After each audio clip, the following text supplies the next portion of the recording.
YouTube viewers, Rectangular back, this time with another review. I'm very excited to show the new figures from Japan. These are made by Figuarts. On the left we have Iron Man Mark VI from the Iron Man 2 movie, and from the same film we have the War Machine. And these are excellent figures that I was fortunate enough to get the pre-order for, and a couple of my friends in the community already have them. I know Boognice was the first to show them here in the States on YouTube, and I believe on Facebook as well, and my friend Randy has already done a review. I'm just going to try to go into a little bit more depth than Randy did. His reviews were good. I just want to get into a little bit more of the details that he went through somewhat quickly. Alright, so I'm going to start off with the War Machine, and then we will move on to the Iron Man. Alright, stay tuned. So here we have the War Machine in the box, and very cool box. You get to see most of the accessories that he comes with, and as you can see here, he's got some of the flame effects and the machine gun belt, chain gun belt, a couple of the hands. Over here we have the missile launchers, the missile launcher that was called the ex-wife in the movie, and the chain gun, which you can just barely see the tip of the barrel there, because the figure artwork is covering it up. And we'll just do a quick turn here and see the back. Of course, this is a Japanese product, so pretty much everything on the back is in Japanese except for the name of the figure. It says Simple Style and Heroic Action. It tells you the gimmicks and effects parts, and shows all of the different accessories that are included. Shows the War Machine and the Iron Man. Very cool. So I guess if you live in Japan, you can check out what all he comes with before you decide to buy him. That is pretty much it for the box.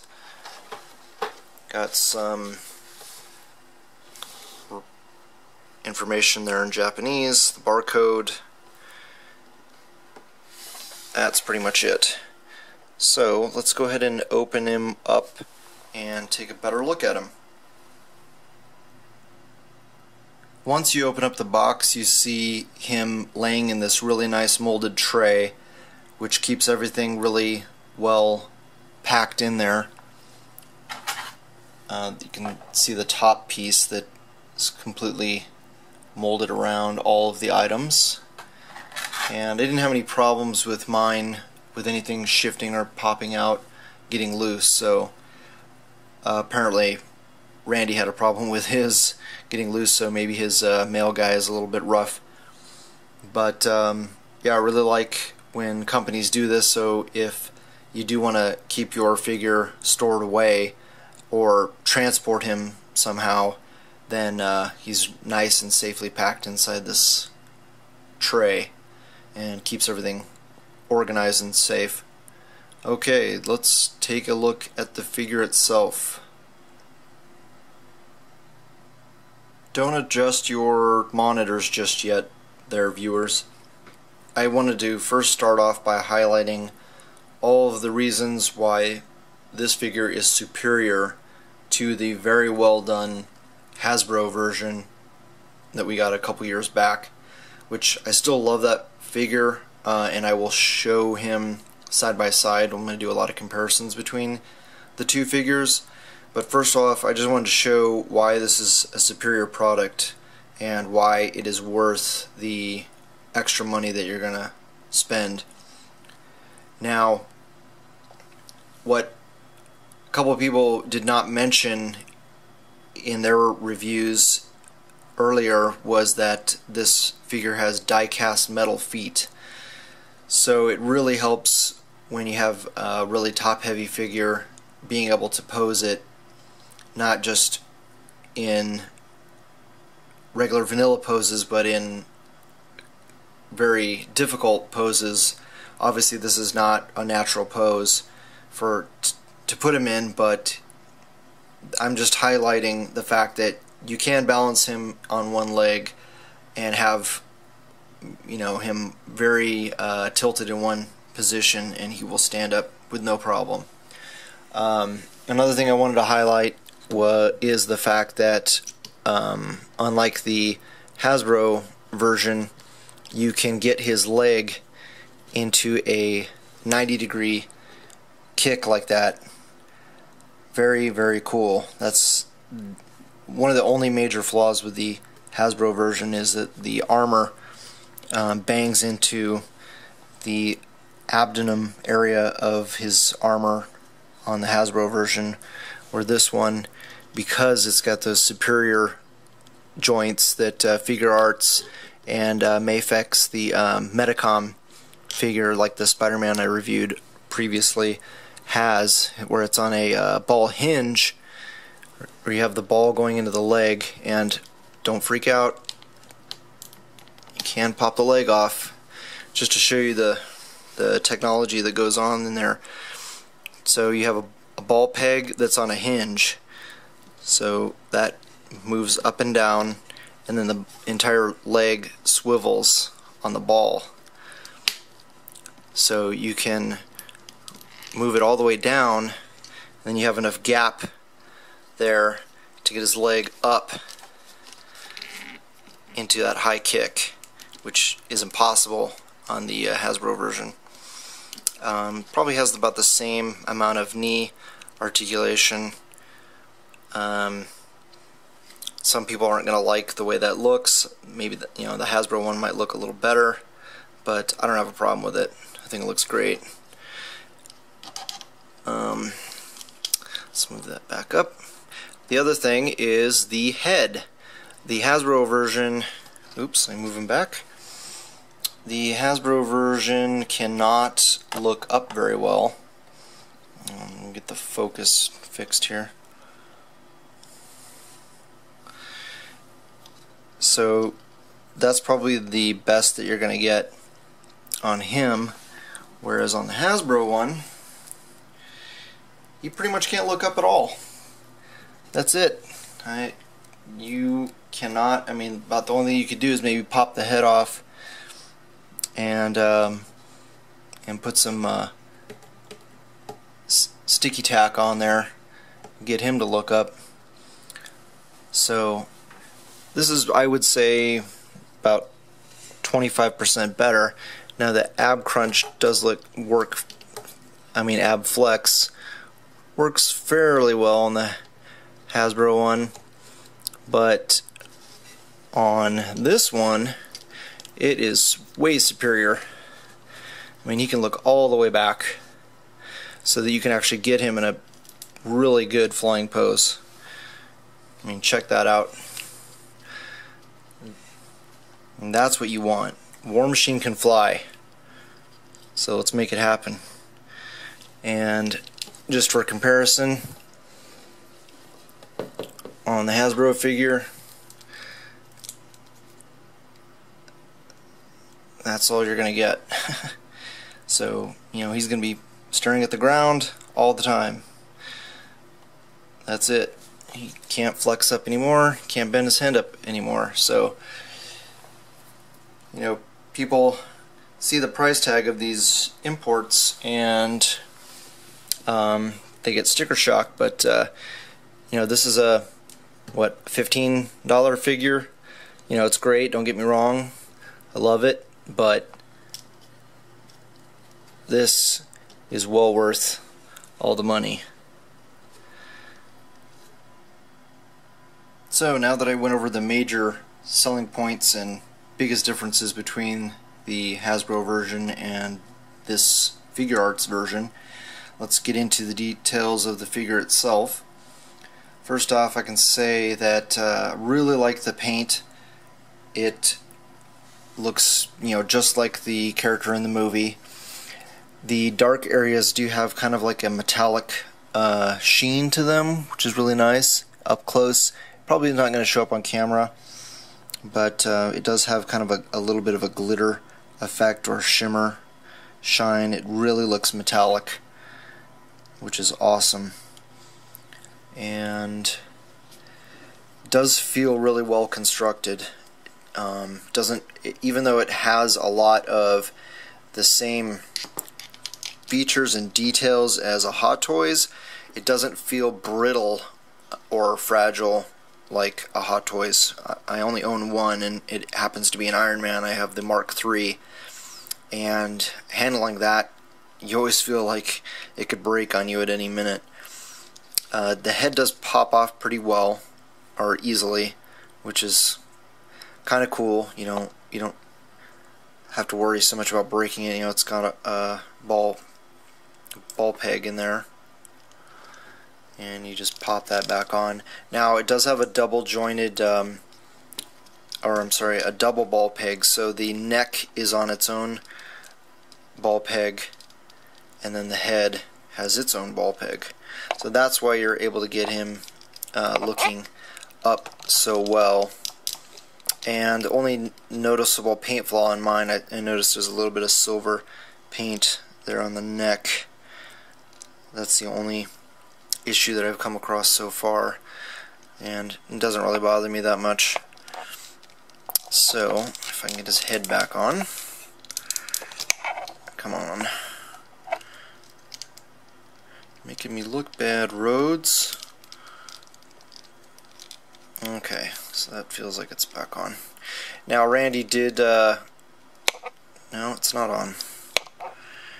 Randy did say in his review that his major complaint was with the head articulation, being able to look side to side, and yes, it is an issue, but he can look, for the most part, left and right.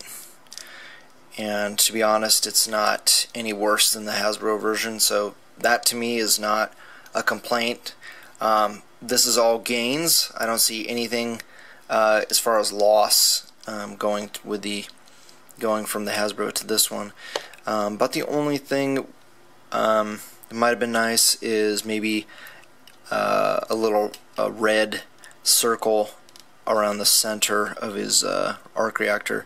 It is cool that it, instead of just being silver paint like the Hasbro one, it is silver, I believe it's just silver plastic. It might be painted plastic, and then there's like a plastic lens that's sitting on top of that, which is very cool. So it actually looks like a device of some kind.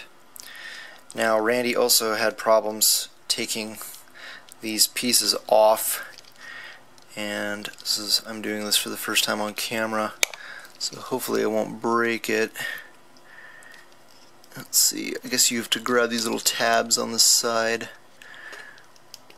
It might be easier just to pop his head off, then you can get a better grip. Come on, camera, focus.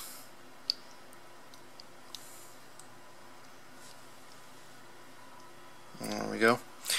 So I'm going to grab these little tabs on the side. There you go. Then it pops off. Now we can get the ex-wife missile launcher in there, and it does have articulation. You can bend it down, and I guess it doesn't really bend up so much, but that's how you get that guy on. Now let's put his head back on so it doesn't look so weird. Actually, let's take this off. There we go. So that would be my recommendation, is take the head off, just so it's a little bit easier to get to these accessory pieces on the shoulders, and then you can pop the missiles on there and replace his head. Now it is going to be a tight fit. with the missiles next to his head.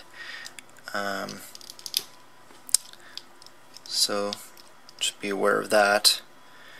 But it looks great, and in fact you can even tilt this up a little bit, and I love that. You know, we didn't get this type of accessory on the Hasbro version either.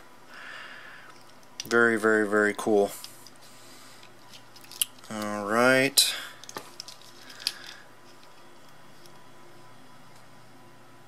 So there he is with both missile pods attached, and I just want to show off his eyes, how extremely cool those are. You know, it's not just paint.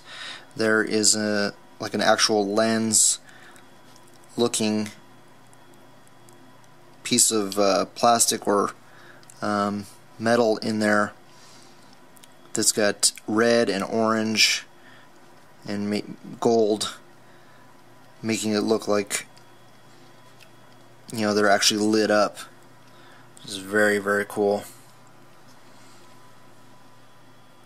So here we have the back of the figure, and I really like how they hid the Made in China underneath his armor, so that you know, when you display him, you know, if you're doing A.C.B.A. or something, you'll never see that. It's hidden away, you know, unless you have him bent over, falling or something.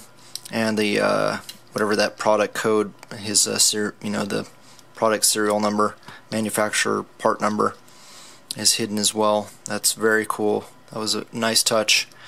And here's the slot in the back for the chain gun, which is rubber material. The chain for his chain gun ammo belt, and that just pops in nice. And it's nice that it doesn't fall out. You know, it's just snug enough where a lot of times with the Hasbro one, it's kind of a narrow slot, and it doesn't necessarily stay in all that great sometimes. And here we have the chain gun, or mini gun, and these things fire about 6,000-7,000 rounds per minute, or about a little over 100 rounds per second. Extremely awesome weapon.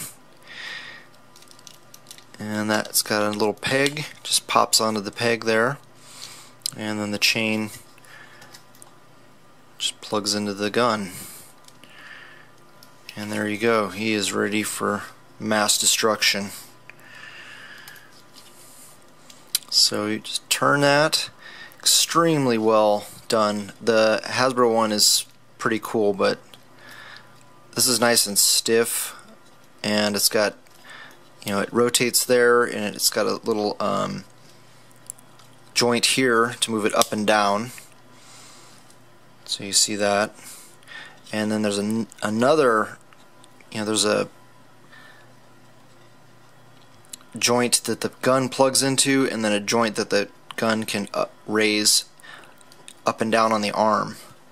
So super articulated. You know, there's no excuse for not being able to get that gun anywhere you want. Oh, and I also wanted to highlight that these do tilt. They have their own little pivots there, so you can aim them down or up or straight. And they're nice and stiff. You know, you'd really have to play with this thing a lot, I think, for it to get loose. And just wanted to also highlight, if you can see that, all the little paint details. There's little red arrows on the top of his head, on his helmet. All the numbers, which the Hasbro version, they did a pretty good job on that, but it looks a little bit better there. And these are easily removable and just pop back on. Now the teeth on these are a little bit small, so I wouldn't recommend taking them on and off too much, otherwise they will get worn on you. I'm not going to bother replacing that on camera, it's going to take too long. And there's the really awesome Air Force logo. It's kind of hard to read, but you can definitely make out there's wings, a shield, and a star in the middle of the wings. That's probably something in Latin. They're like most military slogans. And the guns are removable from his forearms. They just bend down and slide out.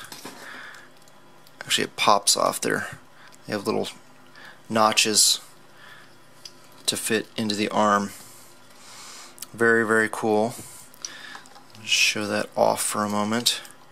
And again, we have the same type of technology that the Mafex Batman and Spider-Man have, where it's a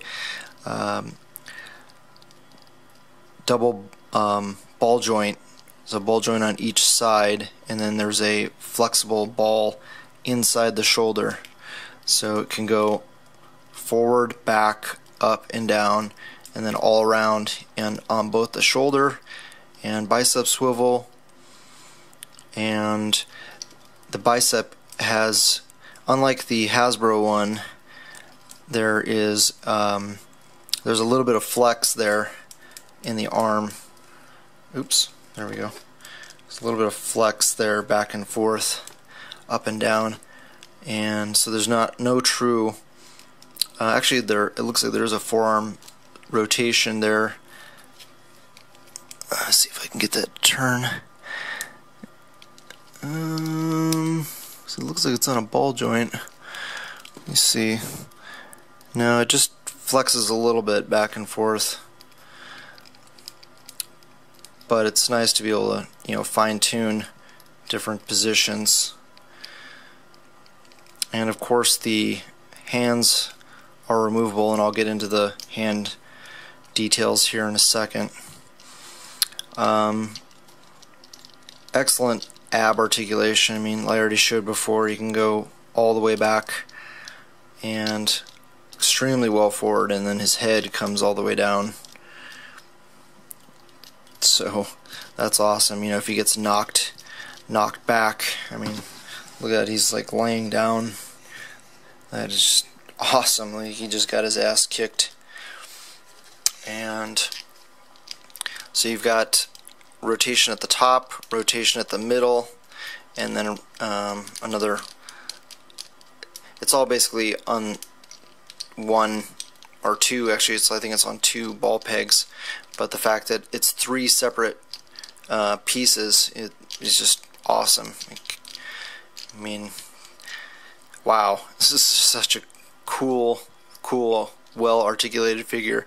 I mean, you wouldn't think a armored figure would have so much articulation, but it's amazing. So I showed these before, how he can get his knees all the way up. So if you wanted War Machine to be sitting at a table, you could make it happen.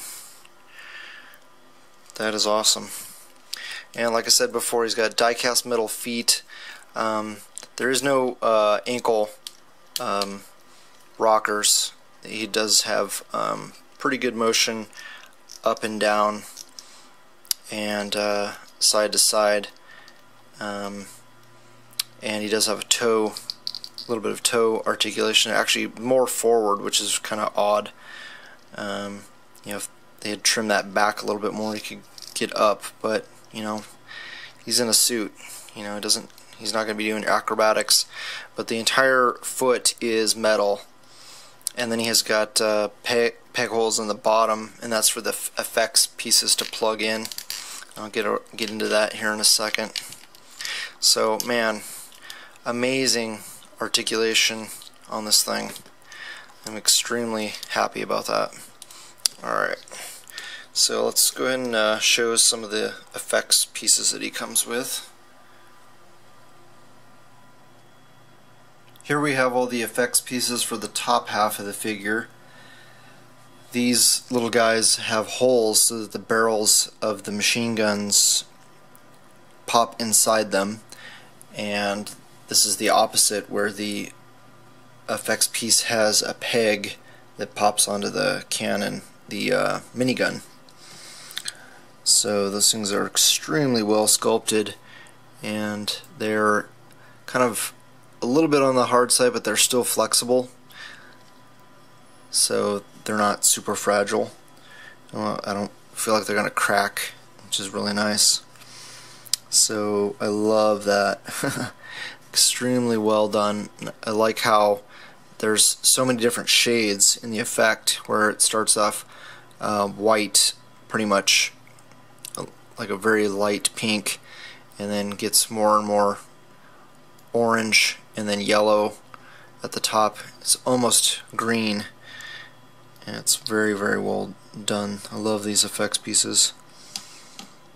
Okay, so that's what he looks like in the top half.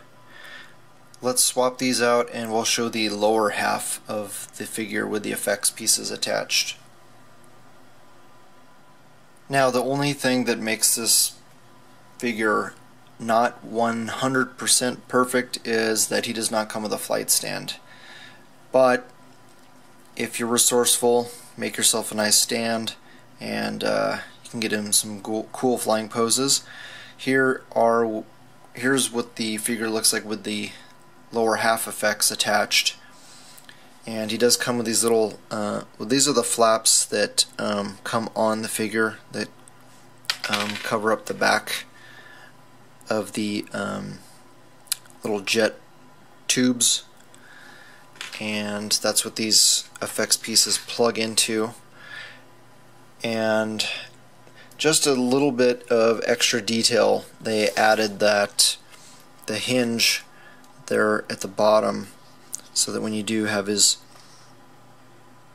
legs up like that, you can see, you know, it looks like a mechanism is keeping the flap up, and it does, you know, keep it from falling down. Whereas, you know, this has got a little hinge, and it could I guess it could wear out over time and flop down, and then you would have him melting his flap with his little jet blast there. So kind of cool touch. You know, if you're gonna have him in a flight pose, why not? You know, if you're gonna take the time to stick those effects pieces on, you know, why not have these flaps that are gonna be up and out of the way, so you can get a good look at it. So that's what they look like attached. Very cool. And I think you might even be able to use these to attach to, actually no, since the pegs are small for his feet, it won't fit on the gun. No, maybe you could make, almost, maybe you could probably make it work with some sticky tack, but they're really just meant for his feet there. And I don't, yeah, they're not going to fit on the guns, on the front cannons. So they're just for his feet, but they're extremely well done. Love all the different shades of color there. And they're flexible, but they do retain their shape really well, which I like. Mine are not looking flimsy. Okay, let's show the last bit of accessories he comes with, which are the hands. Now, since the fine kernel here comes with two flat palmed hands, you can get him in a really cool proper military pose, proper salute pose. So that is very cool. It's nice to have so many different options with the hands that are actually useful, since he doesn't wield any weapons other than his suit. So just wanted to show what Randy was talking about in his review, where it's probably easiest just to pop those off that armor piece. And these hands are a little bit on the rubbery side, which is nice. You don't have to worry about breaking the peg as much. Also, if you snag them on something, they will flex a little bit, so you don't have to worry about snapping off the fingers, which is great. Very nice attention to detail. Glad that they did that. So there you can see that the fingers are a little bit flexible, so you don't have to worry about snapping them off if you are a little aggressive getting them on and off. And just pop that on. Just got that ball peg there and a little notch for the armor piece to attach. So that just pops on very easily. Bend that out of the way. Oops. These things are quite tiny, these little flaps. And there you go. Just pops on just like that. And there he's got getting ready to give Tony a handshake. And same on the other side. Oh, you know what? I have the armor piece off on this side, probably because I wanted to show his salute a little better. Let's toss that off. And we'll also give him the open hand. So you saw the fists during the majority of the review, and then I just showed the two flat palmed hands. And then here we go with the relaxed looking hands, and I am not left-handed at all, so okay, good. That didn't fight me too much. So extremely cool. I don't remember if his repulsors are always red or silver, so I'll have to go back and look that up, but it's very, very cool if you want to get him in a flying pose, to have those open hands. And yeah, now let's get into some comparisons with other similar scaled figures. Here we are with the Figuarts version of War Machine on the left and the Hasbro Walmart exclusive 6-inch version on the right. And as you can see, they're extremely close in height. The Hasbro one may be just a tad taller. Now you're going to say, well, look at his knees. The Hasbro one has slightly bent knees. Well, to be fair, that figure doesn't have the best posture as far as getting him to stand upright. Pretty much every time you bend his feet, he does not have the same feet articulation. So yes, you can get him a little bit more stiff and upright, and he is going to be a little taller. So let's compare apples to apples, and let's get his head looking a little more straight. Mine, to be honest, my knees are probably a little bit loose on mine, but that's about as fair as I can get putting these guys side by side. And here is a ruler.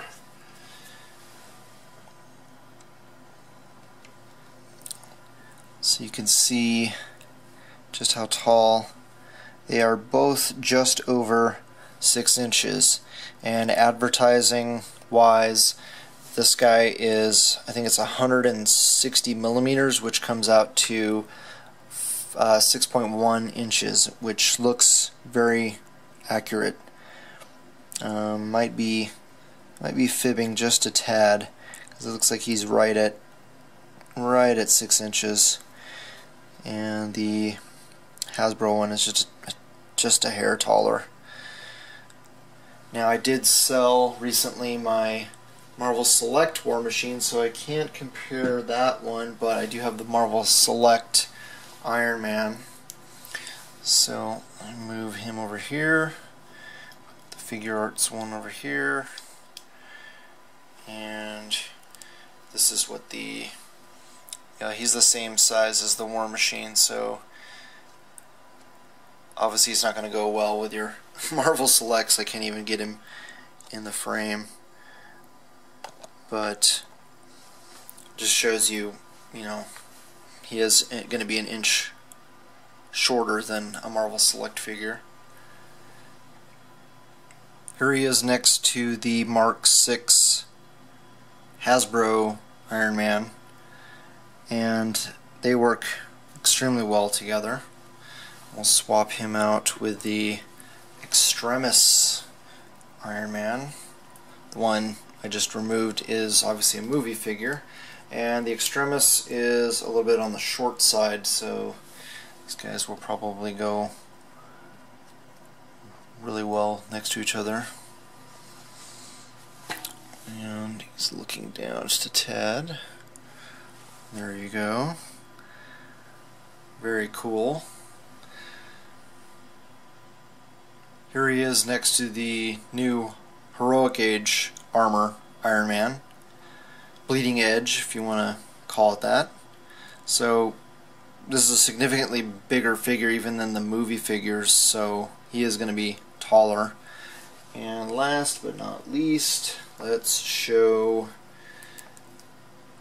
an old old Hasbro Iron Man figure from the 2-pack, which is pretty much the same thing as the new Return of Marvel Legends Iron Man, the Iron Man 3 Ironmonger series. But yeah, they still go really well together. And finally, if you really wanted to make Tony Stark War Machine, you can do that as well. That head pops on there quite easily and actually stays on pretty well. Didn't have to do any kind of trickery with wax or sticky tack or anything. It just popped right on. Here we have the two figures side by side for comparison, and as you can see, Tony is significantly shorter than Rhodey here. Don't know how much shorter War Machine or Iron Man is to War Machine in the comics, but for scale, here we go. You can see Iron Man is just under 6 inches, which I think he's supposed to be 155 millimeters, which equates to 5.9, I believe, 5.9 inches. So I think that's pretty accurate. And the War Machine is supposed to be 6.1 inches, which that looks accurate as well. And finally we have Tony and Rhodey fighting side by side, both firing their weapons at full blast. And all I can say is these are must-have figures. Amazing. The articulation, the paint, the accessories, everything about them. The only complaint is that they don't come with a flight stand, but that's pretty small, and you can pick up third market flight stands for not that much. Alright, hopefully you guys liked the review, and please hit like, share with your friends. I would love to hear back from you, so leave a comment below, and if you haven't already, please subscribe. Thanks so much for watching. Bye.